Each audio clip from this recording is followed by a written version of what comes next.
je garde au cœur.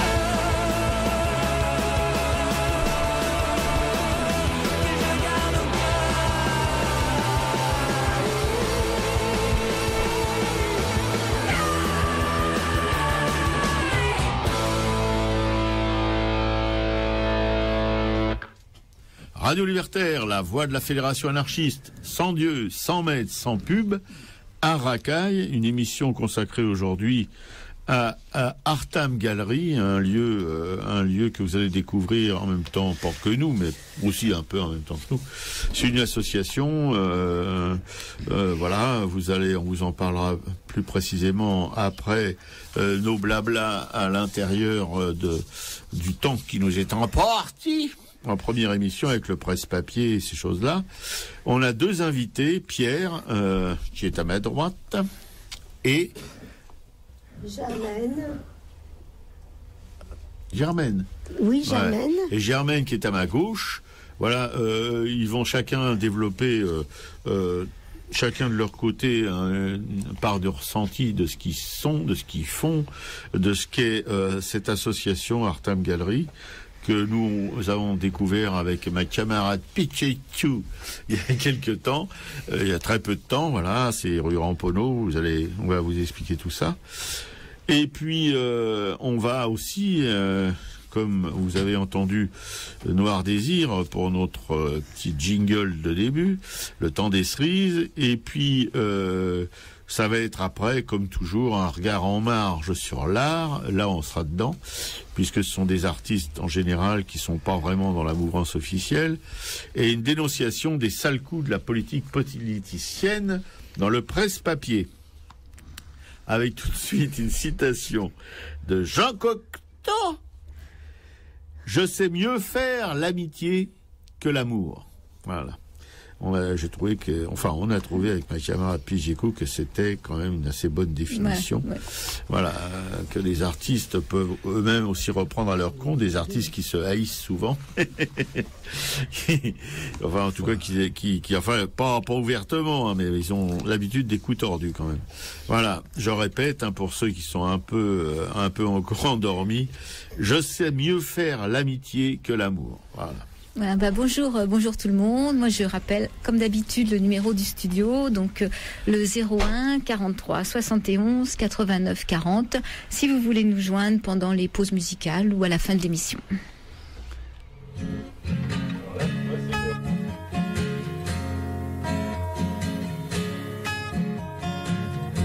C'est une maison bleue adossé à la colline, on y vient à pied, on ne frappe pas. Ceux qui vivent là ont jeté la clé. On se retrouve ensemble après des années de route et on vient s'asseoir autour du repas. Tout le monde est là à 5 heures du soir. Quand San Francisco s'embrume, quand San Francisco s'allume, San Francisco. Où êtes-vous, Lise des Luc, Sylvia, attendez-moi. Nageant dans le brouillard, enlacé roulant dans l'herbe, on écoutera Tam à la guitare, file à la quena jusqu'à la nuit noire. Un autre arrivera pour nous dire des nouvelles d'un qui reviendra dans un an ou deux. Puisqu'il est heureux, on s'endormira. Quand San Francisco se lève, quand San Francisco se lève, San Francisco. Où êtes-vous, Lise des Luc, Sylvia, attendez-moi. C'est une maison bleue accrochée à ma mémoire.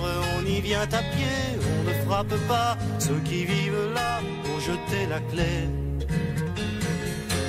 Peuplé de cheveux longs, de grands lits et de musique peuplée de lumière et peuplée de fous, elle sera dernière à rester debout.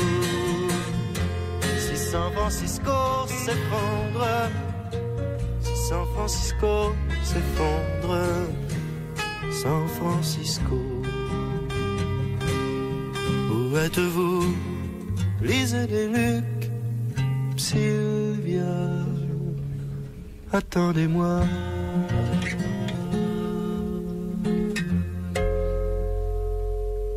C'était Maxime Le Forestier qui interprétait San Francisco, la jeunesse de Robert. Oh, ça va. Et l'enfance de Pierre. Et de Germaine, je suppose. Et voici maintenant l'heure fatidique du presse-papier. Voilà, cette chanson de Maxime Le Fox-Terrier était donc une petite intro à ce que je vais bablater maintenant. Un truc que j'ai lu sur le Canard. Vous savez qu'on s'en sert assez souvent ici, parce que bon, ce qu'on trouve dans le Canard, on le trouve pas forcément ailleurs. À part, bien sûr, dans le monde libertaire. Et aussi, ça fait suite à une émission que j'ai écoutée sur France 5 dimanche concernant la mère royale, là, cette grande emmerdeuse, qui parlait de son ministère de l'écologie d'une manière aussi biscornue qu'elle peut l'être, comme tous les politiques, voilà.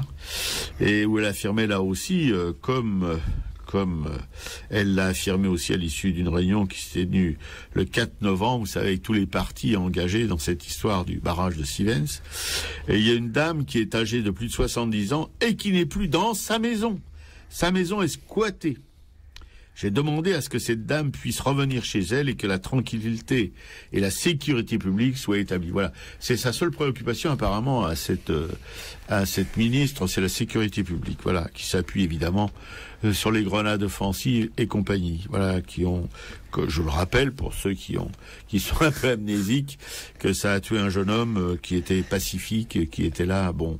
Alors, évidemment, puisque c'est quelqu'un qui est impliqué dans l'écologie, etc., dans l'environnement, et qui était là pour manifester son opposition, mais sans violence, voilà. Et voilà, il a été tué. Bon, bref. Alors, qui donc est cette vieille dame qu'aurait chassé les zadistes, pose la question posée par le Canard, qui a retrouvé cette vieille dame et qui lui a demandé des explications. Alors, il s'agit d'Odette Morel, 76 ans. Vous voyez, eux, ils savent 76 ans. Ségolène Royal, 70 ans. Il y a déjà 6 ans d'écart. Ça fait aussi le niveau d'information de notre ministre. Et cette dame habite depuis 40 ans une bâtisse isolée surplombant la départementale 132. Voilà. Juste avant, entre la Métairie-Neuve, pour ceux qui connaissent le coin, le quartier général des zadistes, et l'endroit où doit être édifiée la digue de 13 mètres de hauteur. Je rappelle que cette digue, cette retenue d'eau, c'est pour une trentaine de gros céréaliers du coin, voilà, qu'on engage des travaux qui coûtent plusieurs millions. C'est dans une région où il y a une pénurie d'eau due, justement, à ces gros céréaliers, qui font du maïs, qui pompent de l'eau à donf dans des régions où il n'y en a pas. Voilà. Alors que dans les Andes d'où vient le maïs, on le cultive sans foutre de flotte. Bon, il y a des espèces de maïs qui ne nécessitent pas de la flotte. Voilà. Alors, elle reconnaît que début septembre, elle est obligée de déguerpir.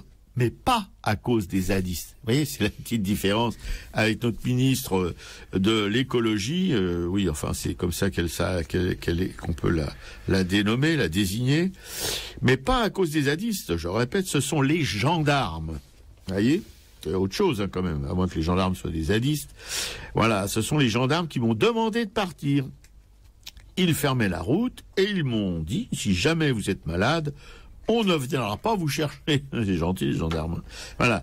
Et Odette, qui réside aujourd'hui chez son fils à l'Île-sur-Tarn, ajoute, en plus, en abattant les arbres avec leurs propres engins, ils m'ont coupé l'électricité, voyez-vous. Hein? Les gendarmes avec leurs engins, mais c'est les travaux publics pour faire le barrage, voilà.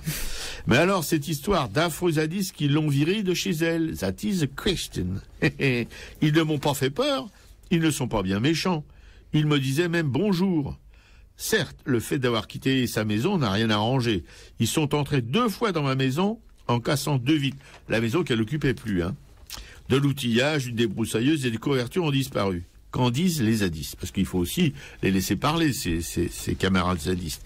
Eh bien, voilà leur version. Ces 2 cambriolages ont eu lieu après 2 gros rassemblements avec l'arrivée de nouvelles personnes sur la ZAD. Elles s'en désolent un peu. Non, c'est pas elles qui s'en désolent. C'est un zadiste, Camille, qui répond: la première fois, on les a chopés, les voleurs, hein. On les a chopés et on les a copieusement engueulés. Et la deuxième fois, ils ont même été poussés le masochisme jusqu'à prévenir les gendarmes. Voilà. Et ces squatteurs évoqués par Ségolène Royal, qui sont-ils donc? La maison n'est pas squattée, jure ce même Camille. Voilà. C'est Camille qui le jure, hein, mais enfin, sa parole vaut probablement moins qu'un gendarme. Et on fait tout pour qu'elle reste intacte, parce que Madame Morel nous a toujours dit qu'elle voulait revenir. Et effectivement, le chemin d'accès à sa demeure a été barré par une grille et une pancarte avec cette inscription: cette maison n'est pas abandonnée. Par respect pour Madame Morel et pour entretenir des rapports corrects avec les locaux, merci de ne pas entrer ici. Voilà, pour virer les zadistes, comme le ministre de l'Intérieur, etc. Pour virer les zadistes, Ségolène va devoir trouver d'autres arguments que celles qu'elle a trouvées à l'issue de cette réunion, ou qu'elle a repris dans cette interview de France 5 dimanche. Voilà. Pour vous expliquer, on est toujours dans le même bousin politicard, c'est-à-dire qu'on nous abreuve de mensonges, d'approximations, etc., etc. Et s'il n'y a pas des journalistes un peu plus curieux, qui soient pas dans la mouvance de toute cette presse aux ordres, hélas, dans notre pays, il n'y en a plus beaucoup, à part le monde libertaire, évidemment, le Canard aussi, et puis quelques autres, dont Piquet-Coup est une lectrice assidue, comme Silence, comme qu'est-ce qu'il y a encore? Ouais, il y a pas mal de revues alternatives quand même. Il y a L'Âge de Fer, il y a Fakir. Voilà, c'est ça. À part ces revues alternatives, personne n'a vraiment une version de la vérité qui soit, comment dirais-je, vérifiée. Voilà, de toute façon, cette Ségolène Royal a mis quand même tellement longtemps à venir sur les écrans après ce qui s'était passé. C'est quand même inadmissible qu'on a mis 3 jours, 4 jours avant qu'elle apparaisse pour s'expliquer un petit peu. Ouais, s'expliquer un petit peu. Alors que, je le répète, quand le camembert, où il y a la radio et tout ça, a commencé à cramer, dans les minutes qui suivaient, le président demandait si ça allait bien, s'il n'y avait pas de blessés, etc. Il y a un jeune homme qui meurt avec une grenade sur la gueule, et le président se réveille seulement 2 jours après, 48 heures après. Ils étaient où, Robert? Ils étaient à l'enterrement de Monsieur de Margerie. Oui, responsable de milliers de morts dans le monde. Vous savez, le patron de Total, là, voilà, qui a pollué des mers avec le naufrage de l'Erika, etc. Les Bretons ont dû se battre pendant des années pour pas... Voilà. Voilà. Bon. Alors, qu'est-ce qui émet autant de gaz à effet de serre que l'aviation mondiale, et qu'est-ce qui consomme en France une production d'énergie équivalente à celle de 7 centrales nucléaires? Réponse: les technologies de l'information et de la communication, qu'on appelle aussi TIC, pour les brancher. Alors les TIC, qu'est-ce que c'est? Ce sont tous ces gadgets informatiques qui envahissent de façon exponentielle nos domiciles, nos bureaux, nos poches, nos voitures, donc comme tout ce qui est GPS, smartphone, tablette numérique, ordinateur. Énergivore et grande consommatrice de ressources comme l'or, l'argent, le cuivre, le palladium, le lithium, le cobalt, etc. Elle pompe allègrement dans les réserves terrestres et en recrache donc une partie sous forme de déchets. Elles ont réduit à néant tous les gains énergétiques réalisés jusqu'à présent dans les équipements domestiques depuis 15 ans. Et cette course folle est en pleine expansion, déballage d'écrans de plus en plus grands et de plus en plus nombreux dans tout. Alors les restaurants, les petites et grandes surfaces, il y en a pratiquement derrière chaque caissière, dans les bureaux de poste, dans les gares, dans les stations de métro. Les agences immobilières, elles, ont même des écrans qui restent allumés toute la nuit, et des télévisions ici, là, partout, dans toutes les pièces. Voilà. Donc on est dans la nausée du LCD. Et si on ajoute à tout ça l'obsolescence programmée, et donc un renouvellement quasi obligatoire au bout de 4 ans de tous ces objets, et après ce sont nos poubelles qui se remplissent et qui débordent. Jean-Luc Porquet donc pointe cette orgie énergétique aussi dans le Canard enchaîné de cette semaine, Et il fait référence à un article de Fabrice Flippo dans une revue qui s'appelle Mouvement, la revue de cet automne, et un livre qui s'appelle Le téléphone portable, gadget de destruction massive, donc par pièces et main d'œuvre à l'échappée. C'est des infos, bien sûr, qui ne sont en général pas diffusées dans les grands médias. Les industriels veillent au grain. Seule la presse alternative, effectivement, donc ceux qu'on a nommés tout à l'heure, Silence ou L'Âge de Fer, en avait déjà parlé. Et ce qu'il faut préciser, c'est qu'effectivement, souvent, la critique de ces nouvelles technologies, elle reste cloisonnée autour de préoccupations sécuritaires. Voilà. Donc nous, par contre, à Radio Libertaire, je pense qu'on a des auditeurs qui sont plutôt bien placés, parce que souvent, même au téléphone, on nous dit, moi, j'écoute la radio, j'ai pas Internet, j'ai pas d'ordinateur. Oui, j'ai lu une information assez étonnante.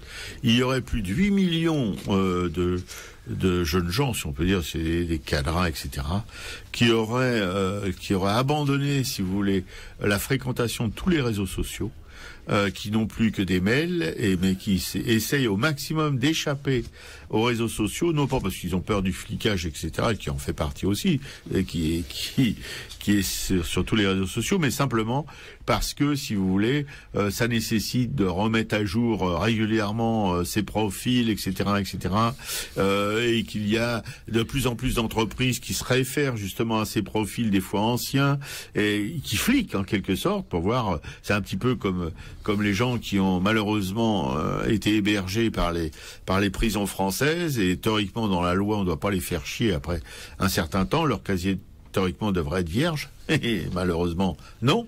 Et là, les cadres sont aperçus qu'ils étaient vraiment pas fliqués au sens propre par les flics, mais par les gens qui risquent de les embaucher, qui se réfèrent encore une fois à ces profils, des fois qui sont assez anciens, qui sont plus vraiment pour embaucher, si vous voulez, ces gens, souvent des cadres, etc. 8 millions quand même, ouais. C'est quand même, et c'est une tendance qui va aller en croissant, quoi. Voilà. Par contre, Robert, justement, moi, dans le dernier Silence, j'ai lu qu'il y avait 9 millions d'iPhone qui s'étaient vendus dès que ce dernier est sorti, et qu'en 3 jours, 9 millions d'iPhone vendus en 3 jours, et que la France avait été dévalisée tout de suite de tous ces appareils qui coûtent quand même entre 700 et 1000 euros. Hein. Ouais, bien sûr. Voilà, pour les pauvres.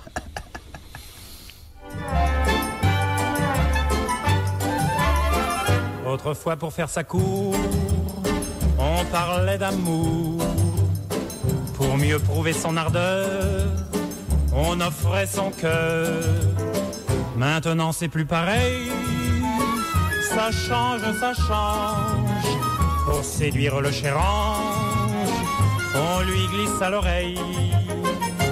Ah, Gudule, viens m'embrasser et je te donnerai un frigidaire, un joli scooter, un atomixer et du Dalopio, une cuisinière avec un four en verre, des tas de couverts et des pelles à gâteau, une tourniquette pour faire la vinaigrette, un bel aérateur pour bouffer les odeurs, des draps qui chauffent, un pistolet à gaufres, un avion pour deux. Et nous serons heureux, autrefois s'il arrivait que l'on se querelle. L'air lugubre, on s'en allait en laissant la vaisselle. Maintenant, que voulez-vous? La vie est si chère. On dit rentre chez ta mère et on se garde tout. Ah, Gudule, excuse-toi ou je reprends tout ça. Mon frigidaire, mon armoire à cuillère, mon évier en fer et mon poêle à mazout, mon cire godasse, mon repas solimace, mon tabouret à glace et mon chasse-filou, la tourniquette, à faire la vinaigrette, le ratatine ordure et le coupe-friture. Et si la belle se montre encore rebelle, on l'affiche dehors pour confier son sort au frigidaire, à l'efface poussière, à la cuisinière, au lit qui est toujours fait, au chauffe-savate, au canon à patates, à l'éventre tomates, à l'écorche poulet. Mais très très vite, on reçoit la visite d'une tendre petite qui vous offre son cœur. Alors on cède, car il faut qu'on s'entraide. Et l'on vit comme ça, jusqu'à la prochaine fois. Et l'on vit comme ça, jusqu'à la prochaine fois. Et l'on vit comme ça, jusqu'à la prochaine fois. C'était la Complainte du progrès, interprétée par Boris Vian. Toujours sur Radio Libertaire, la voix de la Fédération anarchiste, sans mettre sans pub, à Racaille, pour une émission qui est consacrée, on va rentrer dans le vif du sujet maintenant, à Artam Galerie, un lieu, une association, loi de 1901, voilà. On appelle ça un GEM artistique, un lieu de création et d'exposition. Voilà, mais je demanderai aux invités de nous en dire un peu plus sur cette organisation, si on peut dire ça comme ça. C'est une structure financée par l'Agence régionale de santé. Là, je vous lis le texte officiel d'Artam Galerie, hein, celui qui nous ont communiqué. C'est un espace d'accueil et d'accompagnement dont le but est de rompre l'isolement, aider à la réinsertion dans la vie sociale, redynamiser la vie quotidienne par des activités artistique, un lieu convivial et collectif géré dans un esprit autogestionnaire. Ça nous intéresse particulièrement. Voilà. Artam Galerie est le seul GEM d'orientation artistique en France. Voilà, Artam Galerie est le seul GEM, oui, alors il faudra qu'on leur demande ce que c'est qu'un GEM, qui accueille que des artistes formés ou autodidactes qui travaillent en pleine autonomie. Voilà, l'autogestion, alors c'est pour eux, en tout cas, la participation de tous à l'Assemblée Générale, participation aux réunions d'artistes, oui, merci Pierre, la participation dans la prise de décision, dans l'organisation des activités qui peuvent aller du ménage comme ici à Radio Libertaire. Il y a des camarades qui font le ménage, il y a des camarades qui font aussi les courses. Eux, comme ce sont des artistes peintres en général, il y a des accrochages et des décrochages. Et croyez-moi, c'est pas de la tarte décrocher ça, mais accrocher c'est plus problématique. Et accueillir du public, des visiteurs surtout dans les vernissages, et puis donner des informations sur leurs activités, voilà. Alors, tout ça se situe rue Ramponneau, à Belleville, un quartier artistique. Le local souplex, je sais pas ce que ça veut dire, mais ils vont nous le dire. 110 mètres carrés, 3 grandes vitrines qui ont pignon sur la rue Ramponneau. La vie du GEM, exposition dans et hors les murs du GEM, une expo par mois en ce moment, expo photo, parce que c'est le mois de la photo, vous savez, avec le chose d'Arles et tout ça, voilà. En Noël, cadeau d'Artam, marche d'art à petit prix, le 12, 13, 14 et 15, je pense voir décembre. Non ? Décembre. Voilà. Exceptionnellement, ce sera ouvert le dimanche et le lundi. Décembre de 14h à 19h et jusqu'à mi-janvier du mardi au samedi de 14h à 19h. Oui. En général, c'est l'après-midi. Je pense que vous avez vos réunions le matin, non ? Non, c'est jamais le matin. Ah bon, d'accord. Alors, il y a aussi des projets avec des associations du quartier et de Paris entier. Ils travaillent en réseau, donc ça veut dire qu'ils ont des partenaires. Ils font une participation aux journées portes ouvertes des ateliers d'artistes de Belleville, évidemment, c'est pas loin. Et participation à la Biennale hors les normes de Lyon. On vous demandera ce que c'est aussi. Ils participent aussi à des colloques, journées de sensibilisation autour de la fragilité psychique, de l'écriture d'articles, d'interviews de radio, etc. Interviews de radio, c'est aujourd'hui Radio Libertaire. Voilà. Donc, Germaine et Pierre, qui commence le festival Je pense que Germaine, elle a des choses qu'elle a écrit, un nombre impressionnant de pages. Et puis Pierre, qui pourra nous dire aussi, d'une manière un peu synthétique, qu'est-ce qu'il fait dans cette association. Alors, je voudrais bien commencer. Donc, je suis Germaine Racah. Donc, je précise pour commencer que mon travail ne se basera pas sur l'oral, mais plutôt sur un travail écrit que j'ai fait très vite, peut-être pas très en forme, mais qui m'a semblé un peu possible de d'émettre ici. Donc, je commence. Donc, je me suis demandé pourquoi Radio Libertaire. Quel est ce choix ? Est-ce que j'ai fait le bon choix, le choix qui convient ? Si Radio Célibataire présente un atout conséquent, il est ce qui rend possible une particule explorée, l'extravagance à la marge de tous les possibles. Dans la petite voix hallucinée de mes symptômes, le hasard a été donné par Pierre, cet artiste devant moi qui m'a proposé de répondre à l'invitation des journalistes de cette radio et j'ai accepté sans trop réfléchir. Je dis tout de même qu'il me faut à ce profil une marge de liberté, sans quoi je ne peux rien dire. Il s'agit de voir jusqu'où il m'est possible d'aller sans déborder des limites fracassantes, puisque la liberté d'anarchiste équivaut pour moi à dire l'imprévisible d'une telle convocation.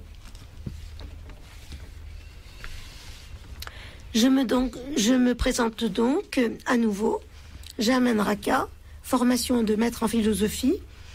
J'habite en artiste depuis fort longtemps, mais à l'initiative de rencontres déterminantes et à la faveur d'une assistante sociale, j'ai pris conscience qu'il fallait que je reste à Artham Gallery, qui englobe mon itinéraire en un florilège composé d'expositions. Le résultat est une exploration qui éclot de ma coquille, cueillant la romance sur un tapis égayé par tous, mes amis et mes créations.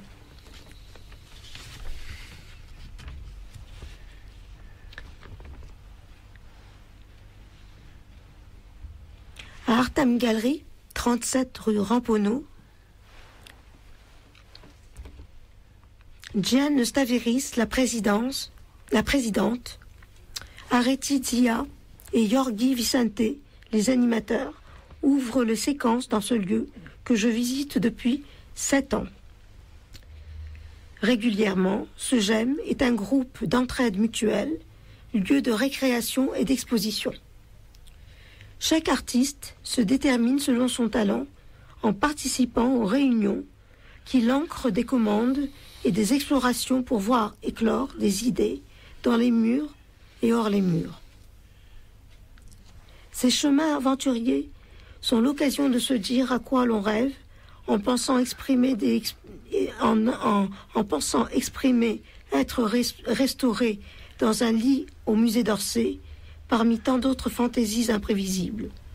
Ou bien alors s'agit-il de fêter Édith Piaf langoureusement, ou encore le pêcheur de poissons indique un titre frais pour un été en mer à sa ligne un goujon. Quelques artistes ont participé à la Biennale hors les normes. Dans une prise de décision commune, ne faudra-t-il pas des gages légumes cucurbitacés? Par cette idée, j'explique la faveur qu'a l'argent sur une personne que l'on somme dotée à ma vue et que l'on trouble jusqu'à la révérence. Absolument excentrique, l'expo à l'hôtel de vie. Toutes ces questions-là que j'explore de façon aussi anarchique, folle et irrévérencieuse me semblent faire partie de mon quotidien ineffable, qui est absolument inhabituel et pourtant pour moi tout à fait essentiel. C'est-à-dire que ces pensées tout à fait anarchistes, et ce pourquoi je suis venue ici, peut répondre justement à cette vérité-là de l'anarchie chez le poète, chez l'artiste, qui somme l'artiste et le poète à faire des œuvres absolument, totalement parfois, comme des moires absolues et folles, dont un poème, un texte, m'a été venu à l'esprit. Donc, je continue mon texte, qui peut paraître totalement déjanté, totalement en dehors de la raison, mais il m'a semblé que ces questions-là, qui sont aux abords de la folie, de la raison, de l'exploration de l'inconscient, de l'univers imaginaire, hallucinatoire, halluciné, toute cette rêverie fantasmagorique de l'imaginaire au pouvoir, et qui représente pour moi mon musée imaginaire, représente bien cette vérité-là, que l'art est au-delà de tout, quelque chose que l'on ignore absolument, et qui d'une certaine façon prend acte aux mesures que l'on crée. Dès lors où on a exprimé des choses, je pense que quelque chose est donné, et que quelque chose qui est donné, c'est quelque chose qui est libéré de ses entraves, et procure un sentiment de liberté et de générosité absolue. Voilà pour le début de mon texte. Bien. Tu poursuis ou vous continuez, après je poursuivrai ensuite. Bon, alors je me tourne vers Pierre pour lui demander de nous expliquer qu'est-ce qu'il fait dans cette association, depuis combien de temps il y est, et de nous expliquer en quelque sorte quel personnage il habille, c'est-à-dire, tu as eu un passé artistique, toi aussi, dans l'animation cinématographique, tu as rompu avec ce passé il y a un certain temps pour te consacrer à la peinture, si je comprends bien. Ouais. Et puis récemment, tu sembles renouer avec ton ancienne profession, ce qui te trouble un peu. Qui me trouble beaucoup. Depuis un mois, je me suis remis à travailler, alors que j'étais dans ce qu'on appelle, grosso modo, l'exclusion ou une situation de marginalité assez poussée. Mais disons que j'ai fait un passage dans la rue pendant 3 ans et quelques, surtout en foyer, plutôt dans la rue d'ailleurs, dans les foyers d'hébergement d'urgence, tout ça. Et c'est vachement compliqué de s'expliquer. Oh là là. Non, mais tu fais comme tu sens. J'ai l'impression d'avoir pris un pétard, alors que j'en ai pas pris. Tellement c'est bizarre. Non, pour dire que j'ai rencontré Artam par une voisine qui est une artiste d'Artam. C'est une voisine du foyer du Secours catholique où j'habite, et elle m'a donc introduit dans Artam. J'y étais, j'ai montré mes dessins parce que je faisais beaucoup de dessins à l'époque. Ça leur a plu, enfin, même un peu emballé. Enfin, pas de problème pour venir. Donc je monte ma feuille d'handicapé parce qu'il y a quand même. Alors c'est pas du tout ce qu'on appellerait une sélection, mais disons que c'est des artistes qui ont quand même un parcours psy ou une souffrance ou une fragilité psychique. Et dans un sens, c'est un bien, parce qu'il y a une espèce de... Moi, je trouve, ça c'est mon avis personnel, il y a de se retrouver entre personnes ayant des problèmes, de tous ordres d'ailleurs, de tout genre. C'est très riche, c'est très intéressant de fréquenter d'autres personnes qui sont aussi artistes. Le plus important pour Artam, c'est d'avoir une démarche artistique. C'est pas vraiment le talent qui est mis en avant, si vous êtes bon, si vous faites de la merde ou quoi que ce soit. C'est la démarche. La démarche artistique, c'est la démarche créative, quoi. Voilà. C'est déjà ça, c'est un point que vous avez en commun, et donc vous pouvez déjà partager là-dessus. On partage là-dessus.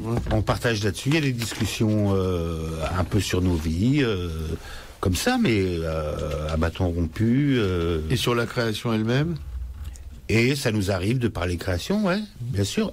Surtout, on parle de ce qu'on fait nous-mêmes, et il y a un aller-retour constant entre. Pourquoi vous le faites ? Ce qu'on fait. Il y en a une personne qui dit moi il y a des trucs, des artistes qui font des choses qui me plaisent, et vice versa, où on est plus ou moins intéressé, ça dépend des artistes, mais il y a ce qu'on appelle un échange permanent, quoi. Voilà. Alors moi j'étais tout à fait donc dans la marge, et ça m'a remis ça m'a resocialisé, comme on dit, comme les termes d'aujourd'hui. Oui, bien sûr. Voilà. Oui, resocialisation, ça me fait toujours un peu peur, parce que, surtout pour des artistes, parce que même si tous les artistes ne vont pas à Artam Galerie, je pense qu'ils y ont pratiquement tous leur place, parce que quand on est artiste, vraiment, je crois qu'on est, d'une certaine manière, on a une fragilité psychologique, et l'art, c'est une manière de peut-être de se protéger ou de s'affirmer par rapport à la normalité, quoi. Je veux dire, il y a une espèce de normalité dans la normalité. Oui, dans la vie. Ouais. Tu vois, c'est parce que je veux dire, moi, je considère pas que vous êtes en marge, comme artiste en tout cas, comme. Non, mais que je parle de moi. Oui, quand je dis en marge, je parle de moi. C'est pas le cas pour d'autres. Oui, non, mais. Si vous êtes, ils sont un peu différents. Voilà, c'est ça. Du fait du parcours psychique, oui. Mais des troubles, quoi. Ouais, mais c'est pas forcément que des gens marginaux. Non. Mais oui, moi je crois vraiment que il pèse autour de nous une épée de Damoclès. C'est-à-dire qu'en tant qu'artiste, on est reconnu au sein d'Artem Gallery, on est bien présent là-bas, on fait des œuvres singulières. Ton œuvre n'est pas la mienne. Moi, je fais un grand œuvre, j'ai plus de 160 livres, tous différents les uns des autres, qui correspondent très exactement à ce que je suis. Et je dis, ce n'est pas ce que je suis qui est important, mais c'est ce que je fais. Et là, en tant qu'artiste et tout, je crois que j'ai ma pierre à poser et tout. Et en fait, on peut, par exemple, quand on lit mes œuvres, qui me paraissent très singulières, et parfois souvent comme une moire absolue, c'est-à-dire quelque chose de totalement déjanté, totalement fou et tout, on se dit ça là, mais malade. Sauf que moi, il me semble vraiment que l'artiste, le poète, le peintre, quand il fait par exemple, le peintre qui par exemple fait un corps nu, avec un pied au-dessus, ou une balle de chaque côté, ou des trucs comme ça, on considère là qu'il est totalement fou. Sauf que je pense que le spectateur, enfin celui qui vient découvrir l'artiste, il doit être passionné par ce que fait l'artiste et tout, en se disant quand même c'est une œuvre singulière que je n'ai jamais vue et qu'il faudrait vraiment considérer, parce qu'il y a quelque chose à apprendre. Je suis persuadée que mes textes, mes livres, parce que je fais des œuvres plastiques de peinture et tout ça et tout, pour moi, c'est moins important que mes livres, parce que mes livres, dont j'ai cité quelques trucs qui paraissent totalement fous, dégage, légumes cucurbitacés, dans une jolie boîte d'or, une superbe image de ma conscience rêvée, des livres là comme ça et tout, quelques jolies litanies au cœur de l'existence, Bibi le chapeau, tous les livres que je fais là, qui sont d'une certaine façon chacune une pierre angulaire, totalement différentes les unes des autres et tout, des grands livres, des moyens, des tout petits livres et tout, qui sont tous prépondérants. Pour moi, ils expriment une vérité fondamentale, et moi qui fais des études de philosophie, je suis maître en philosophie et tout, j'essaye d'être le moins maître en philosophie possible, et c'est peut-être pour ça que j'ai accepté de participer donc à Radio Libertaire, ni Dieu ni maître. C'est clair que peut-être Dieu oui, mais maître peut-être pas, j'espère ne pas en être un, parce que c'est une drôle de responsabilité que de se dire maître en philosophie et tout, parce qu'en fait on aurait tendance à penser qu'on a des pouvoirs absolus, surtout. On va prendre une pause musicale avec des vinyles apportés par notre camarade Pierre, qui en est toujours très... Everybody, clap your hands. Ha! Come on and dance. Have mercy to my crazy band. Now hear me out.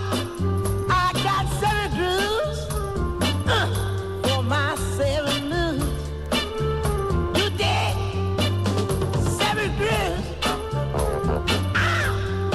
for 7 moves. Gotta tell you one more time. 7 grooves, hey, for 7 moves. Yeah, baby, get your crazy 7s, sets the groove. You do it right, I guarantee you'll find your move. Mercy, baby, do it now, drive me crazy. The Philly dog looks real fine. Skate, jerk, ow, and karate time. The shingling is taking the show now. Get it, baby. Go, man, go. Everybody get in this bag. Funky, funky Broadway. Wiggle your legs, mama.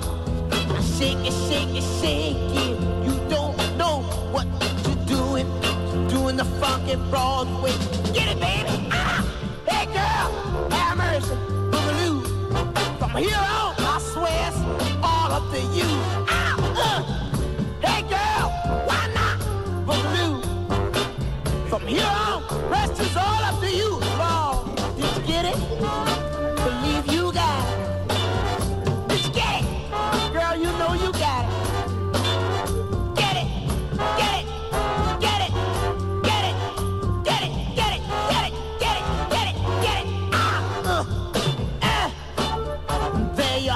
your 7 grooves.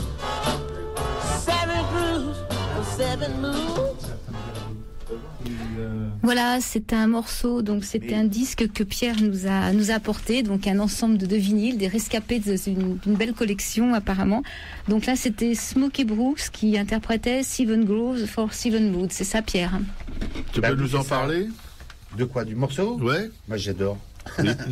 C'est tout. Et ta collection, c'est des collections, ça remonte à... Ouais, mais ça remonte à quelles années? Elle a commencé vers 14-15 ans, musique essentiellement black américaine, jazz, blues, rhythm and blues, soul, rock and roll. Voilà, ça, quoi. C'est pour notre camarade Thierry de Blues Liberté. Voilà. Qui va se mordre les doigts de ne pas avoir été là pour partager avec Pierre des souvenirs communs. Ça, c'est le texte de... Ah, d'accord. Ouais. Bon, on va poursuivre donc cette émission consacrée à Artham Gallery avec deux artistes qui représentent un petit peu cette association, comme l'a rappelé Pierre, de la loi de 1901. Voilà, et sur une association loi de 1901, c'est-à-dire que ce ne sont pas des associations caritatives, mais des associations laïques qui se consacrent avec des bénévoles ou des permanents, ça dépend, qui se consacrent à une sorte de mission, quoi. Enfin bon, mais tout le monde participe puisque c'est autogestionnaire. Alors, on va se tourner vers Germaine qui trépigne. Alors, donc, je continue mon texte. J'espère être à la hauteur de ce que j'exprimais tout à l'heure, qui est totalement déjanté. Pas tant que ça. Voilà, donc, que ce sera déjanté. Bon. Voilà, voilà, on va continuer en espérant que ce sera mieux cette fois-ci. Alors, je continue donc, mais une épée de Damoclès pèse sur moi, autour de la fragilité psychique. Suis-je plutôt faible ou plutôt forte? Qui suis-je? Artiste déterminé par le courage de plus d'une centaine de livres, objets, rassemblés par le milieu, comme une queue de laine ou de raffia, ou cousue, la psyché en tant que telle me concerne et tourne autour de moi depuis une vingtaine d'années, puisque son évocation a prospecté mon chemin poétique et pictural. J'ai sondé mon âme avec les rêves analysés, rempart du conscient à travers l'inconscient que donnent des pistes. J'ai avancé, Freud, Lacan, dans l'analyse, grâce au lieu ouvert et accueillant de la galerie Artham, qui pour moi travaille et émoustille mes problématiques. Dans une jolie boîte d'or, une superbe image de ma conscience rêvée, Omphalos, où les figures de l'inconscient ouvrent un bal originel où hypnose est le garant guerrier des nuits et des jours entre des paupières qui imaginent. C'est ainsi que j'ai opté pour mon musée imaginaire. Peindre, pour moi, est une façon d'exister et de revendiquer ma liberté, mais je suis que là où elle finit, commence celle des autres.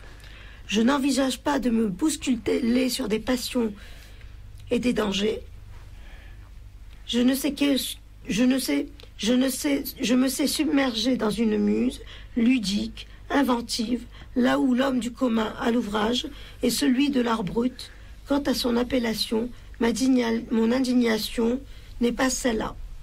Je me suis plongé corps et âme dans l'inconscient et le rêve, hypnagogique, comme une paupière ouvre du dedans pour laisser transparaître une image que la bouche et les mots accompagnent. Mais alors, continuerai-je dans ce projet de l'artiste ou évoquerai-je des symptômes psychotiques et hallucinatoires? À dire vrai, je hausse le ton et me bats contre ce que l'étiquette dit, de se battre comme un arbre aux idées reçues. Pour terminer, dans ma prospection, je pourrais dire des animateurs de Artham Gallery que Areti et Yorgi sont deux animateurs merveilleux. Un sentiment inépuisable de plaisir nous attendrit, doux, passionné, remarquable. Le travail à Artham Gallery, malgré le gros âge de leur trentaine de naissance, nous offre une joie enthousiaste qui nous ensorcelle. Et les projets qu'ils proposent expriment le bon fonctionnement de la galerie.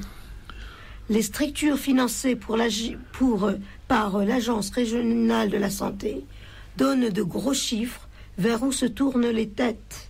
C'est que, modeste atelier, nous voyageons avec respect et envie. Bonbon, est-ce que le coquelicot se porte bien? Yorgi veut me mettre à Beaubourg avec Matisse grâce à l'ordi. C'est ainsi que nous avons tissé des nœuds. Oui, Artem Galerie se porte très bien. Dans notre estime, nous l'en remercions.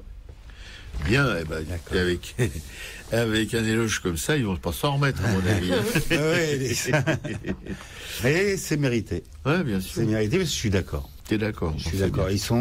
C'est exceptionnel. Ils ont la trentaine, une jeune trentaine, et aussi bien Areti qui est une fille, hein, qui est grecque, qui est une fille, et Yorgi qui est un garçon, sont vraiment bien, quoi. Il y a pas de problème. Vous connaissez un petit peu ce qui les a amenés là? Ils en parlent avec vous? Oui, ils viennent de parcours de formation, ils ont des parcours d'éducateurs, d'éducateurs ou de psychologues.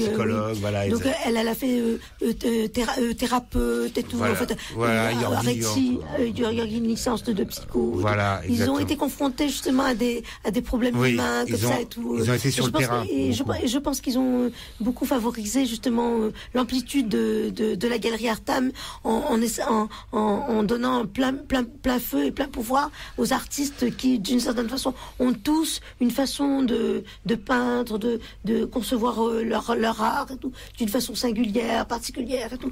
Et moi, personnellement, quand on me dit que je fais partir de l'art brut et tout, je suis d'accord et pas d'accord, parce que Artam Galerie, pour moi, et l'art brut, pour moi, ça signifie, Jean du Buffet, bien entendu, l'homme du commun, l'ouvrage et tout. Pour moi, l'homme du commun, c'est plutôt ça m'est un peu étranger, parce que moi, le quotidien, c'est plutôt l'exemplarité, et c'est plutôt au contraire l'extravagance et la magnificence, quoi, en fait. Donc c'est juste l'inverse de l'homme du commun. Et pourtant, je pense que quand même, je crois que le quotidien peut faire valoir aussi de l'extraordinaire.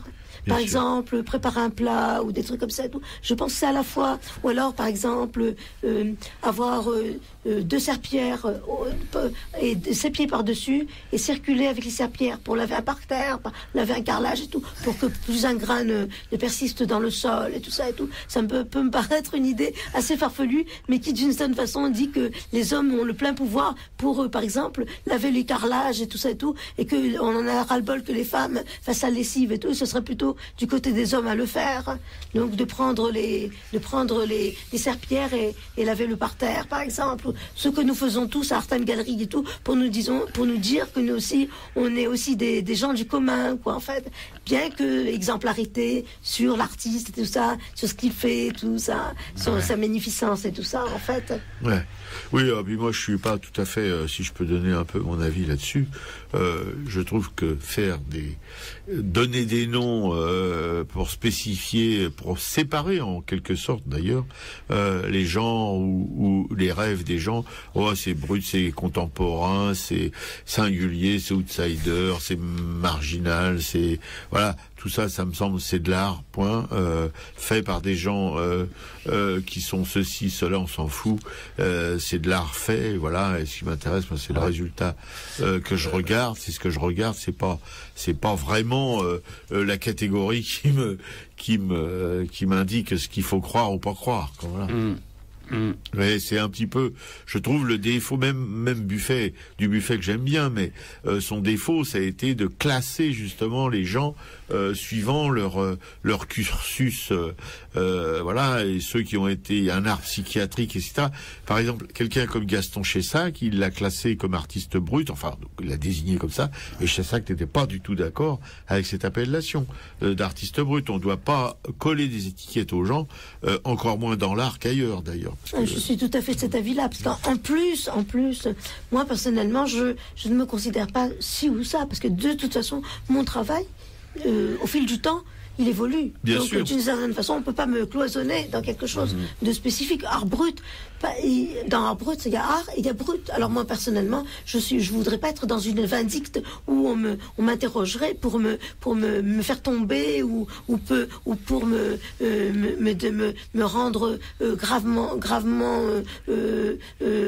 cautérisé ou m'empêcher d'être à l'aise par rapport à quelque chose et tout ça et tout. Art brut, j'espère ne pas être dans cette alternative là. En fait, en plus, Artam Gallery donne pour chacun une singularité qui d'une certaine façon pour chacun d'entre nous est différent. Il fait ce qui lui plaît. Je suis tout à fait de cet avis-là. Ouais. Et Artam Gallery, pourquoi ce nom? Artam Gallery. Avec galerie en anglais et Artam. Ça doit être Aream. Oui, c'est ça. C'est Aream. Aream. Oui. Et d'ailleurs, il y a certaines personnes qui mettent un chapeau sur le A de âme. Ouais, d'accord. Ouais. Et pourquoi galerie écrit en anglais? Parce que je pense que c'est quelque chose qui donnait peut-être une spécificité peut-être plus grande et tout. C'est peut-être pas parce que c'est l'anglais, mais c'est parce que ça donnait une coloration singulière, particulière et peut-être aimante. D'accord. Aimante de ce qui était proposé en tant qu'art. D'accord. Okay. Oui. Il y a un petit côté. Enfin, moi, je trouve qu'il y a un petit côté chic dans Artam Gallery. Ouais, c'est ça, voilà. Un petit peu. C'est ça. Quand même aussi. Ouais, c'est ça, oui. Non, moi, ça me choque pas parce que j'ai été longtemps en Angleterre et j'ai longtemps écrit le mot galerie en anglais et les amis qui faisaient remarquer souvent, mais dis donc, c'est pas comme ça galerie que c'est écrit.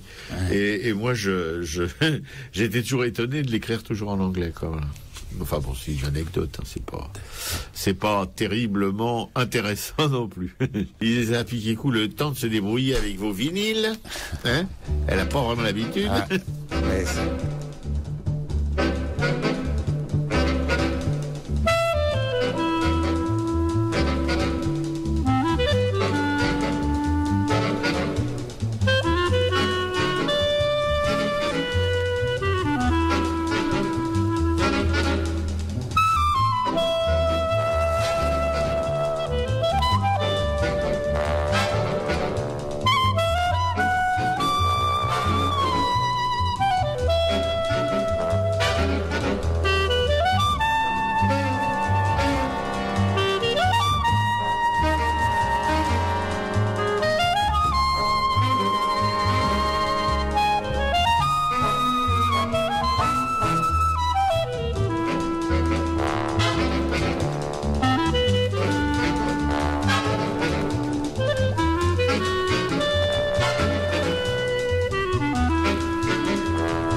C'était un morceau de Duke Ellington qui s'appelait Silk Lace.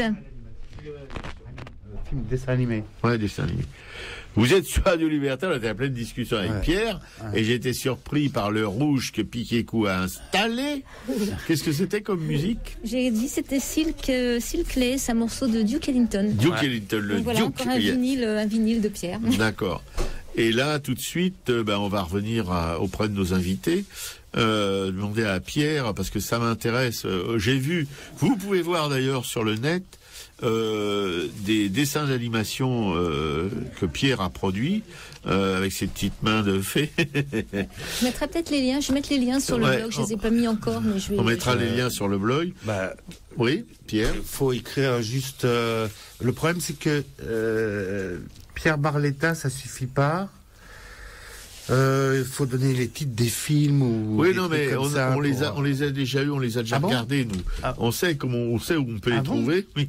Ah ouais, mais tu m'avais pas dit ça. Ah bah non, mais je te dis pas tout. Moi, j'avais réussi à en trouver 2 des films d'animation, celui qu'on avait vu à ton vernissage et un autre. D'accord. Ok. Au-delà de minuit, peut-être. Je crois. Oui, je pense que c'est ça. C'est en anglais, le titre est en anglais, non?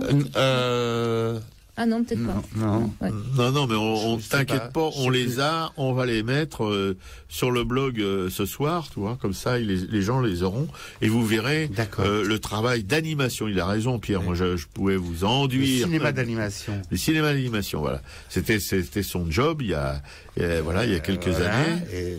Et j'y remets le pied depuis un mois. Je suis téléporté à refaire de la commande audiovisuelle. Voilà. Pas des films d'auteur, mais mon dernier film d'auteur remonte à 2010. D'accord. Voilà. C'est quand même pas très loin. Non, c'est pas trop loin. C'est pas trop loin. Pas trop loin. Et voilà. Mais alors, évidemment, Pierre, il avait fait, comme on vous l'a dit, un break, qui l'a conduit. Évidemment, probablement, c'est ça qui l'a conduit dans la rue. Enfin, en tout cas, dans les lieux d'accueil des gens qui sont un peu perdus, comme ça, quoi. Voilà. Pendant des années, et il a rencontré Artime Gallery, qui lui a permis de renouer avec le monde réel, je suppose, en tout cas, entre artistes. Enfin, c'est pas le monde réel, mais c'est le monde de l'activité artistique. Tel que chaque artiste le perçoit. Voilà, c'est ça, voilà. Mais en tout cas, un partage avec d'autres. Absolument. Voilà, c'est ça que je veux dire. Ça n'arrête pas parce qu'on est toujours plusieurs. Et ce qui est de formidable, c'est que chacun respecte l'autre et tout, mais il y a quand même une certaine émulation entre nous tous, parce qu'on voit, c'est quand même bizarre, il fait de belles choses et tout. Moi j'aimerais bien en faire autant, même différemment, tout quelque chose qui soit pas convenu, chaque fois pas convenu, qui soit un peu bizarre, un peu trash, comme ça et tout, mais d'une certaine façon, qui se tient, qui prend sa place. Moi, je sais que quand je travaille et tout, je prends vraiment beaucoup d'espace et tout. J'ai besoin de beaucoup impérialiste, donc. Très impérialiste. Non, mais je crois que moi, ce qui m'étonne surtout, c'est que des artistes, parce que on oublie les histoires psychiatriques et tout ça, que des artistes puissent travailler ensemble, ça me tue, parce que c'est évidemment tout le contraire du vécu d'une manière générale. Il faut se méfier des généralités des artistes, quoi, qui sont des farouches individualistes qui travaillent en solitaire, et sitôt qu'il y en a 2 ensemble, c'est pour dénigrer un troisième qui est pas encore là. De toute façon, on s'étripe jamais, en fait. Et ce que je voulais ajouter, justement, pour dire encore un peu, je ne lirai pas mon texte, mais je le dirai comme ça et tout, c'est que ce que je voulais souligner aussi, c'est quelque chose de très important pour moi. Il y a quelques années, donc je ne sais pas si c'était en 2011 ou en 2012, en fait, il y a eu une chose extraordinaire qui m'est arrivée, c'est que, en fait, donc, il y a un monsieur qui faisait partie de Beaubourg. En fait, il était scénariste de Beaubourg, en fait, et pour me faire ce cadeau-là, avec 3 autres personnes. Il y avait Marie-France Casella qui, à l'époque, était à Artime Gallery. C'est une assistante sociale et tout. Elle a beaucoup contribué pour Artime Gallery et tout ça, tout. Il y avait Serge Andonio, ce monsieur-là est décédé, n'est plus là, et que nous regrettons absolument. Il y avait aussi, il y avait Marie-France Casella, et il y a monsieur Yves Delmo, donc c'est le scénariste, et Serge Andonio qui nous a quittés. Et je crois Jean-Luc aussi, quelqu'un d'autre aussi. Et en fait, ils ont constitué une grande bibliothèque, tout en carton. Ils ont creusé à l'intérieur, dans la surface à la surface du carton, des œilletons. À l'intérieur, ils ont fait des espèces d'étagères, comme ça, 1, 2, 3, les unes au-dessous des autres, comme ça et tout. Ils ont pris 48 livres de moi, Donc j'en ai fait 130 maintenant de livres, hein, donc j'ai continué encore. Ils n'avaient pas tous pris, ils ont pris 48 livres de moi, ils les ont mis dans les étagères. Alors la première étagère, des livres fermés, à côté des autres, les uns à côté des livres, les uns à côté des autres. Le deuxième étagère, des livres ouverts, avec alors parfois humour, j'amène des espoirs, j'amène bonheur, c'est comme ça et tout, avec des choses comme ça et tout. Donc 2, 3, 4 étagères et tout. Dans un côté, ils m'ont demandé de faire un cadre, un petit cadre, et à l'intérieur du cadre, ils ont mis des photos qui est récurrente, qui continuait. Il avait une trentaine ou une quarantaine de photos et tout, de photos, oui, qui continuaient, qui se poursuivraient et tout. Ils ont mis aussi un spot publicitaire, comme ça, qui allumait et qui éteignait le truc, et qui donnait une incidence sur les œuvres plastiques, comme ça et tout. Et les livres, alors apparemment, je les avais renfermés avec une espèce de comète, comme ça, qui descendait au-delà de la page, comme ça, et qui nouait les feuilles entre elles, comme ça et tout. Et ça donnait une espèce de rêverie, parce que je me faisais ça avec du raffia ou de la laine, et ces choses-là, ça donnait une espèce d'amplitude, de rêverie, comme ça et tout, avec comme des comètes qui sillonnaient la terre ou les airs ou ce qu'on voudrait et tout, et c'était très très remarquable et tout ça et tout. Et les gens, donc c'était au couvent des Cordeliers qu'ils ont donné ça, qu'ils ont mis ça, 48 livres de moi, ce qui est quand même assez extraordinaire et tout. Et la question, c'est que moi ça m'avait vraiment beaucoup ému qu'ils aient fait ça et tout. Mais la question, moi, et il y avait beaucoup d'enfants qui m'ont posé des questions, qui m'ont demandé, oui, mademoiselle, madame, et tout comme ça, et tout. Est-ce que vous avez mis du temps pour faire un livre et tout ça? Ils vous ont posé des questions et tout ça. Ça a intrigué. Beaucoup de gens, ça a intrigué les gens de se demander comment c'était possible qu'on ait pu faire ça, quoi, en fait. Et là, pour le coup, et moi, j'étais un peu bête parce que à la suite de ça, j'ai pas tiré profit de cette occurrence-là qui m'était offerte pour justement dire tiens, c'est intéressant. Il faudrait que je collecte, que je colporte les gens qui ont été à la mesure de tout ça et tout, créer un boomerang et tout ça, une rebond, tout ça comme ça et tout. Si ça se trouve, ça m'aurait donné accès à quelque chose de formidable, quoi. Et donc ça s'est un peu tassé, ça a été mis comme une enveloppe à la poste et tout, et il n'y a pas eu trop de rebondissements, sauf qu'il y avait des enfants ou des personnes qui voyaient le travail de Germaine Racah. Voilà, donc c'était ce que j'avais à dire surtout sur le couvent des Cordeliers, 48 livres. D'accord. Et mon camarade Pierre, qu'est-ce qu'il peut dire à la suite de cette intervention? Je vais parler de moi. Bah ouais. Pourquoi pas. Moi, je suis arrivé à Artam il y a 1 an et 1 mois. Donc j'ai commencé par faire des crobards dans mon coin et à regarder ce qui se passait autour de moi. Et puis au bout de 3 mois, début janvier, je me suis dit, écoute, justement, avec ce que tu parlais, Germaine, l'émulation, je me suis dit, écoute, mais pourquoi tu te mettrais pas à la peinture?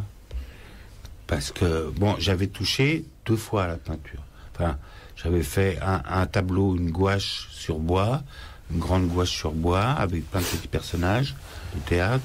Puis j'avais fait un pastel sur bois, un peu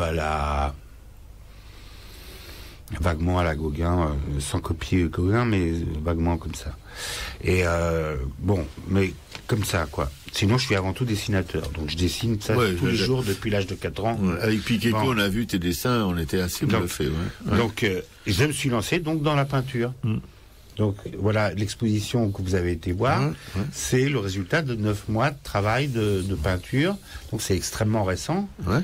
Et mais ça m'a botté énormément et je compte bien entendu continuer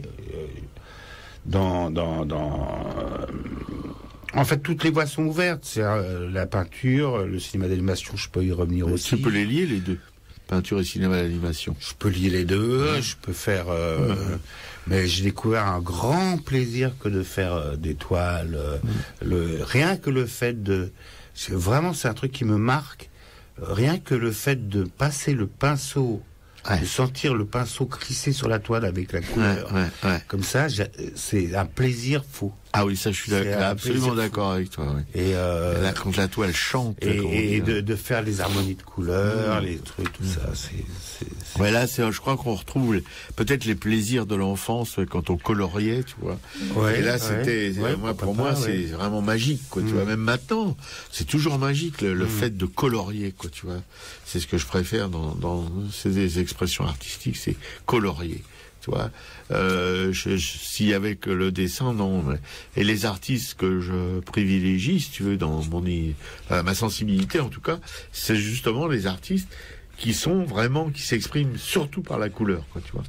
Ouais. Alors ça peut aller des figuratifs, évidemment. Il y a des belles choses en noir et blanc. Oui, bien sûr, absolument. Moi, j'adore la couleur. En fait, pour moi, c'est très important la couleur. Pour moi, j'avais même fait il y a très longtemps, j'avais fait une exposition en binôme avec quelqu'un d'autre, et ça s'appelait le marchand de couleurs. Ouais, mais effectivement, Pierre, le noir et blanc, c'est très important aussi. Tout est beau. Enfin, tout ce qui est beau, quoi. Surtout d'ailleurs, il y a des grands peintres, surtout asiatiques, évidemment, coréens. Je sais pas si tu as vu le film Fou de femmes et de peinture, ou d'amour. Ivre de femmes et de peinture. Je l'ai vu. Voilà, ces artistes qui s'exprimaient uniquement en noir et blanc, pratiquement, quoi. Tu vois, il y avait aussi de la couleur. Il y avait des touches de couleur. Oui, mais beaucoup de noir et blanc. Surtout le noir quand et blanc. Il fait le singe, quand il se bourre la gueule, au doigt. Il fait le singe au doigt. Et puis il y a cette peinture là qui est reprise après, très longtemps après, où simplement il colorie une pagode en jaune ou je sais pas quoi, une petite maison en jaune dans toute cette étendue de noir et blanc, tu vois. Et juste cette note de jaune, c'est quelque chose d'absolument extraordinaire. Ouais, ça c'est là, oui. T'as là le noir et blanc, non, ça peut être magique. Il n'y a aucun doute. Ça peut être magique, mais les deux, tout. Oui, les deux, bien sûr. Et toi, c'est plutôt ce qu'on a vu. Enfin, tes dessins, c'est du noir et blanc. Il n'y a aucun doute là-dessus. Mais par contre, tes peintures, il n'y a plus de traits. C'est pratiquement que de la couleur. Il y a le trait du dessin quand même, puisque c'est de la figuration et. Oui, mais c'est plus le gros trait noir, quoi. Je veux dire, toi. Ah non, c'est plus le marqueur noir. Voilà.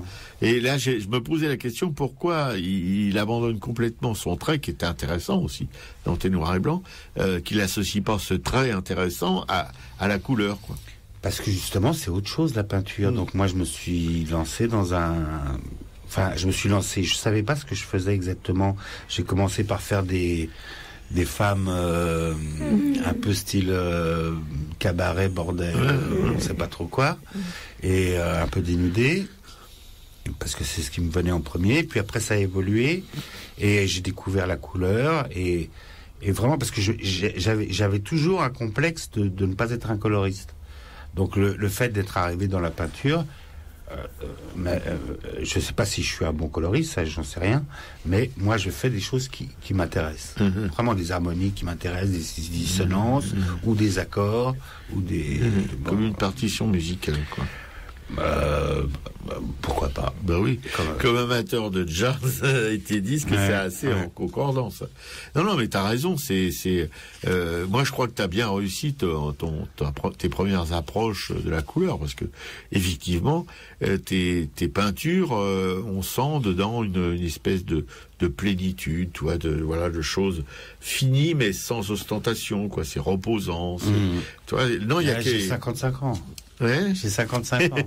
Et alors? Je faisais des trucs plus violents avant, beaucoup plus violents.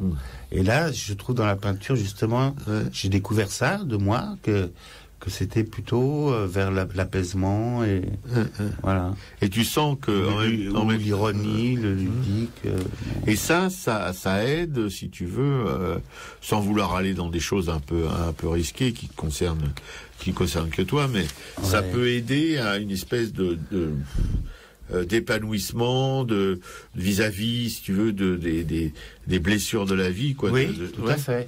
Absolument. Absolument. Ouais. Voilà. Et ça, on va encore faire de la pub pour Art Time Gallery, mais je te dis, on était très étonnés avec Piquécou de découvrir ce lieu, justement, où des artistes, en plus des artistes j'aime pas beaucoup ces termes-là, mais enfin, qui ne sont pas franchement d'une stabilité remarquable, puissent vivre ensemble. Je veux dire stabilité. Ce qui vous a conduit là, en tout cas, c'est ce que vous disiez tout à l'heure. Oui, mais il y a discussion, hein. Ouais. Il y a discussion. Moi, ça me fait mal. Hein. C'est des discours qui sont vraiment très. Non, mais ça, je suis absolument d'accord. C'est des discussions vraiment très pernicieuses. Tout à fait. C'est pas des. Il y a des discussions pour ça. Ça fait mal. On se revendique avant tout en tant qu'artiste. Voilà, ça c'est clair. Non, et moi, je dirais, pour concilier un peu tout ça, c'est que je pense intimement que tous les artistes ont des problèmes relationnels. Même, je vais te dire, Robert, que même les personnes qui ne sont pas des artistes ont aussi des problèmes. Bien sûr. On cherche ce que ça veut dire. Alors, on se demande celui qui a un surcroît de problèmes. Disons que les artistes, ils cumulent peut-être un peu, mais bon, c'est pas forcément nécessaire. Disons qu'ils ont la chance de pouvoir s'exprimer. Voilà, c'est ça. D'exprimer leur. C'est pour ça probablement qu'aussi ils tombent pas complètement hors du monde, quoi. Tu vois, parce que ils peuvent exprimer ce qu'ils ressentent. J'allais dire un garde-fou pour fou. C'est amusant, oui. Ça fait bizarre. Non, mais ça permet de garder un lien. Oui. Franchement. Bien sûr. Avec soi et le réel. Entre soi et le réel. Bien sûr. On avait vu cet artiste-là à la Maison Rouge, là. Ouais, c'était Louis Souter. Louis Souter. Je ne sais pas si vous connaissez. Louis Souter, c'était alors, il a été classé encore, ses classifications absconses, dans les artistes bruts, je sais pas quoi. Alors que c'était un mec qui avait une culture artistique, qui avait fait une école d'art, qui était d'un milieu favorisé, qui était même professeur d'art aux États-Unis, enfin, etc. Et puis qui a été mis enfermé, quoi, parce que sa famille trouvait qu'il dépensait trop d'argent. C'est vrai qu'il dépensait tout ce qu'il avait, il était endetté, etc. Il s'est retrouvé dans une maison psychiatrique.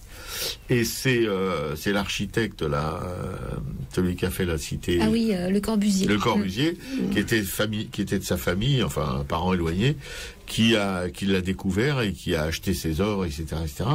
Et ce mec-là, si tu veux, il n'était pas du tout.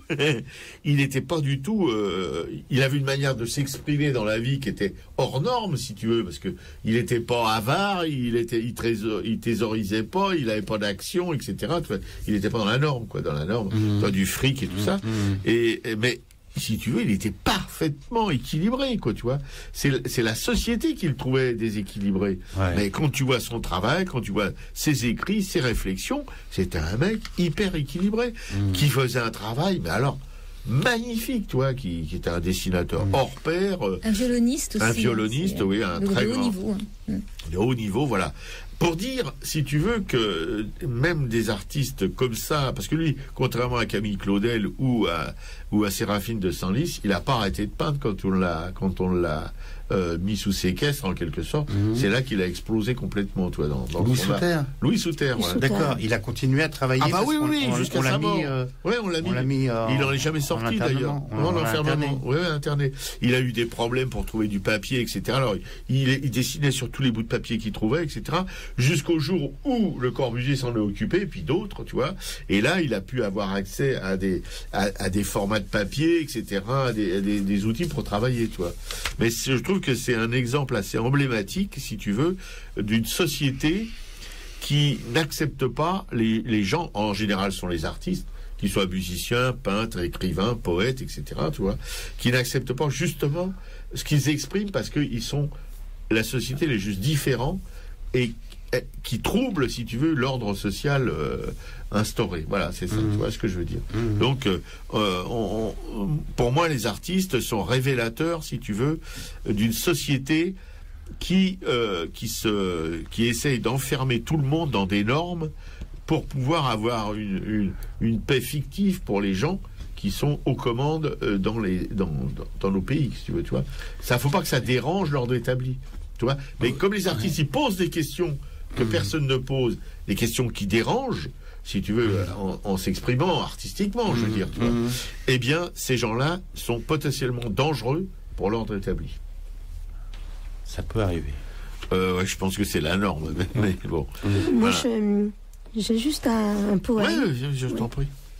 Donc, Donc ça s'appelle « J'ai raconté une histoire à la mandoline ». Tout s'éclaire dans la lumière. Ce n'est plus le soir, puisque le rêve n'est pas à la nuit. Du crépuscule jusqu'à l'aurore, doucement le jour donne sa claire douceur. Pourtant, l'idée semble s'échapper dans la confusion par où commence ce tendre accomplissement. Il s'agit de lui, pour inventer chaque geste d'une affection mûrie de proximité entourée. Le rêve titre l'amour et toute sa préciosité jusqu'à ma culotte de paillettes, aux yeux vivants, où je change de chambre à chaque embrasement dans l'âtre, prenant la fée bercée des contes qui me plaisent. L'envie pour cette quête allant jusqu'à ce qu'intervienne un cœur que je chasse 2 fois pour s'occuper de moi avant le retour au soir de la femme véritable. Voici l'imagination comme l'amène le vent de sa façon banale, avec une plume et un chapeau qui n'ourdit rien. D'avance en ses titres, inventant, amoureux et badin, le rêve exceptionnel, dans sa figure historique, par le détail, dont l'oubli du réveil me met encore à l'extraordinaire. Mesurant des gestes dans une herse, un hymne hypnotique pour une saveur captive, je mets au fond un matelas, l'arne devant faire sa moue, dont le parfum inscrit son effluve caressante, cheminant à la lisière, entre le sable et la vague, où je traverse la mer toujours au bord de l'eau, dans le lieu ancré, alors que j'arrive dans la maison d'une rue moutonnante où je ne vois que ruines, en faisant des pieds et des mains, devant une cuisance aplanie d'angoisse, dans l'enfilade de grosses lianes, pour tuer le vide et remplir le plein, au-dessus de la croûte ornementale, dans le bien et le mal, ou la charnière que je rassemble.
C'était un morceau de Milt Jackson qui s'appelait Lily.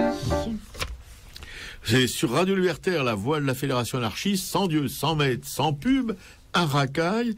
C'était une émission consacrée à une association qui s'appelle Artam Galerie, qui est 6 rue Ramponneau.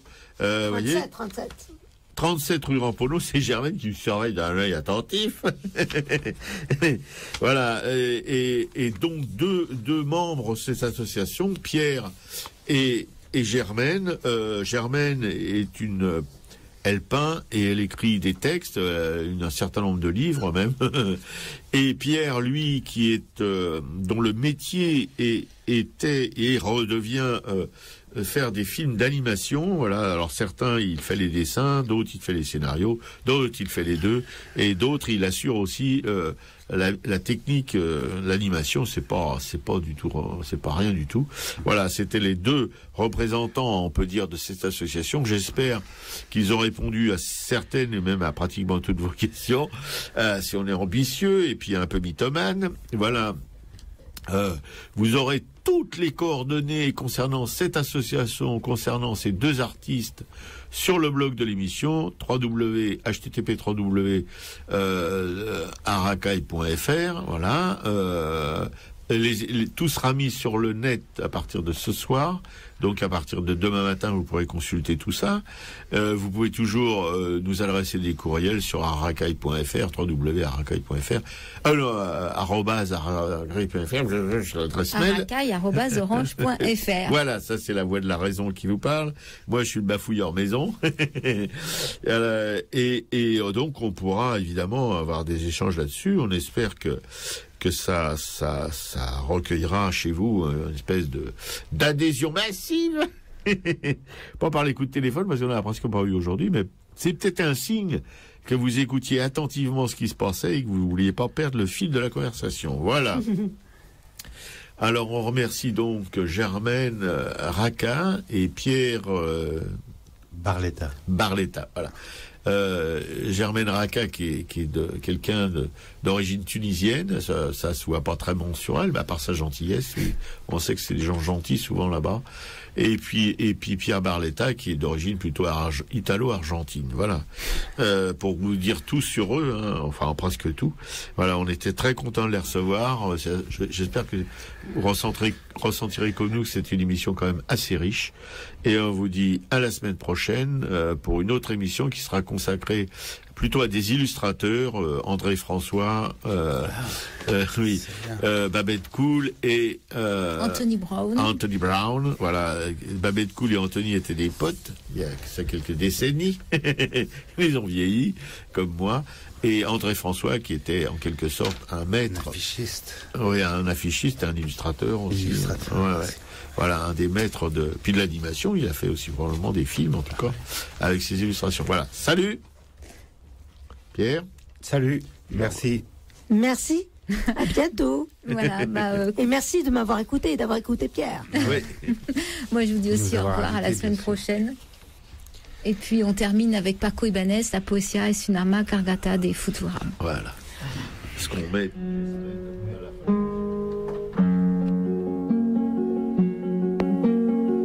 Cuando ya nada se espera personalmente saltante, más se palpita y se sigue más acá de la conciencia, fieramente existiendo, ciegamente afirmando, como un pulso que golpea las tinieblas, Cuando se miran de frente los vertiginosos ojos claros de la muerte, se dicen las verdades, las bárbaras, terribles, amorosas crueldades. Poesía para el pobre, poesía necesaria como el pan de cada día, como el aire que exigimos 13 veces por minuto para ser y en tanto somos, dar un sí que glorifica. Porque vivimos a golpes, porque apenas si nos dejan decir que somos quien somos. Nuestros cantares no pueden ser sin pecado un adorno, estamos tocando el fondo, estamos tocando el fondo. Maldigo la poesía concebida como un lujo cultural por los neutrales, que lavándose las manos se desentienden y evaden. Maldigo la poesía de quien no toma partido, partido hasta mancharse. Hago mía las faltas, siento en mí a cuanto sufren y canto respirando. Cante, canto y cantando más allá de mis penas personales. Me ensancho, me ensancho. Quiero daros vida, provocar nuevos actos y calculo por eso con técnica que puedo. Me siento un ingeniero del verso y un obrero que trabaja con otros a España en sus aceros. No es una poesía gota a gota pensada, no es un bello producto, no es un fruto perfecto. Es lo más necesario, lo que no tiene nombre, son gritos en el cielo y en la tierra son actos. Porque vivimos a golpes, porque apenas si nos dejan decir que somos quien somos. Nuestros cantares no pueden ser sin pecado un adorno. Estamos tocando el fondo, estamos tocando el fondo.